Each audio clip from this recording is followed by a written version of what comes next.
ഹരിശ്രീ ഗണപതയേ നമ. അഭിഘ്നമസ്തു. നക്ഷത്രജാലത്തിലേക്ക് പ്രിയമുള്ളവരെ സ്വാഗതം ചെയ്യുന്നു. തൃക്കേട്ട നക്ഷത്രത്തെക്കുറിച്ചാണ് കുറച്ച് കാര്യങ്ങൾ പറയുന്നത്. അതിന് മുന്നൊരു കാര്യം പറഞ്ഞുകൊള്ളട്ടെ. ആദ്യമായിട്ട് ചാനൽ കാണുന്നുണ്ടെങ്കിൽ സബ്സ്ക്രൈബ് ചെയ്തേക്കുക. തൊട്ടടുത്ത് ബെല്ലിൻ്റെ ആകൃതി ചിത്രമുണ്ട്. അത് തൊട്ട് കഴിയുമ്പോൾ 3 ഓപ്ഷൻ വരും. അതിൽ ഓൾ എന്നുള്ളൊരു വിഭാഗം തൊട്ട് വെച്ചാൽ ഞാൻ ഇടുന്ന വീഡിയോയൊക്കെ നിങ്ങൾക്ക് ആദ്യം തന്നെ ലഭിക്കും. അപ്പോൾ തൃക്കേട്ട നക്ഷത്രക്കാർക്ക് ജീവിതത്തിലെ മാറ്റം നിസ്സാരമല്ല എന്നതാണ് സത്യം. പലപ്പോഴും സ്വന്തം സംരംഭങ്ങൾ ആരംഭിക്കുന്നതിന് ഏറ്റവും അനുകൂലമായ ഒരു വർഷമാണ് 2025. അപ്പോൾ എന്തെങ്കിലുമൊക്കെ പുതിയ സംരംഭങ്ങൾ ആരംഭിക്കുന്നെങ്കിൽ ഈ ഒരു വർഷം നിങ്ങൾക്ക് ഏറ്റവും നല്ലതായിരിക്കും. അതായത് നിങ്ങളുടെ ജീവിതത്തിലെ മാറ്റം നിസ്സാരമല്ല എന്നതാണ് ഏറ്റവും വലിയ സത്യം എന്ന് ആദ്യം പറഞ്ഞത്. അതുകൊണ്ടാണ് അതിനായി ചെയ്യുന്ന കഠിനാധ്വാനത്തിന് ഫലം ലഭിക്കും.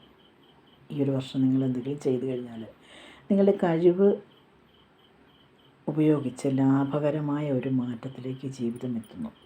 നിങ്ങൾക്ക് നല്ല കഴിവുള്ളൊരു വ്യക്തിയായിരിക്കാം. അപ്പോൾ അതുകൊണ്ട് തന്നെ ആ കഴിവിനനുസരിച്ച് നിങ്ങളുടെ ജീവിതം നല്ലൊരു മാറ്റത്തിലേക്ക് എത്തുന്ന ഒരു വർഷമാണ് ഈ വർഷം.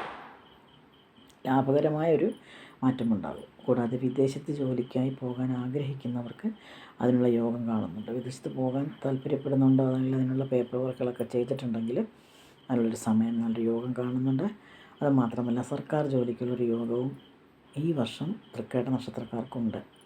സർക്കാർ ജോലി ലഭിക്കുവാനുള്ളൊരു സാധ്യത ഈ വർഷം തൃക്കേട്ട നക്ഷത്രക്കാർക്കുണ്ട്.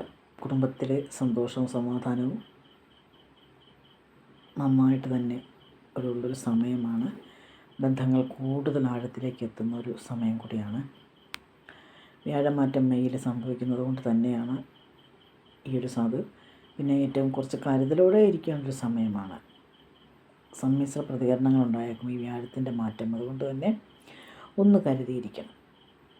സംവാദങ്ങളിൽ ഏർപ്പെടുമ്പോഴൊക്കെ വിജയം നിങ്ങൾക്ക് തന്നെയായിരിക്കും. ഒരു തരത്തിൽ നിങ്ങൾക്ക് ആരുടെ മുന്നിലും മുട്ടുമടക്കേണ്ടതായിട്ട് വരില്ല. സന്തോഷകരമായ മാറ്റങ്ങൾക്ക് തുടക്കം കുറിക്കുന്നൊരു വർഷം തന്നെയാണ് എന്നതിൽ യാതൊരു സംശയവും വേണ്ട. അപ്പോൾ എല്ലാം കൊണ്ടും നല്ലൊരു സമയം തന്നെയാണ് തൃക്കേട്ട നക്ഷത്രക്കാർക്ക് ഈ വർഷം പറഞ്ഞിരിക്കുന്നത്. അപ്പോൾ അതനുസരിച്ചിട്ടുള്ള കാര്യങ്ങളൊക്കെ മുന്നോട്ട് പോവുക. ഒട്ടും വിഷമിക്കേണ്ട ആവശ്യമില്ല. എന്തെങ്കിലുമൊക്കെ ഒരു ചെറിയ പ്രശ്നങ്ങളൊക്കെ വരുവാണെങ്കിൽ തന്നെ അത് ഗ്രഹങ്ങളുടെ അങ്ങോട്ടും ഇങ്ങോട്ടുമുള്ള ഗ്രഹങ്ങളുടെ മാറ്റത്തിൽ സംഭവിക്കുന്നതാണ്. അല്ലാണ്ട് വേറെ എല്ലാം കൊണ്ടും നല്ലൊരു വർഷമാണ് ഈ വർഷം. പിന്നെ അടുത്തുള്ള ക്ഷേത്രദർശനം മുടക്കാതിരിക്കുക. പൊക്കപ്പിറന്നാളിനൊക്കെ എന്തെങ്കിലുമൊക്കെ ഉതകുന്ന വഴിപാടുകളൊക്കെ ഒന്ന് ചെയ്യാനൊക്കെ ഒന്ന് ശ്രമിക്കുക. അപ്പോൾ മറ്റൊരു വീഡിയോയുമായി കാണുന്നതുവരെ എല്ലാവർക്കും നന്ദി, നമസ്കാരം.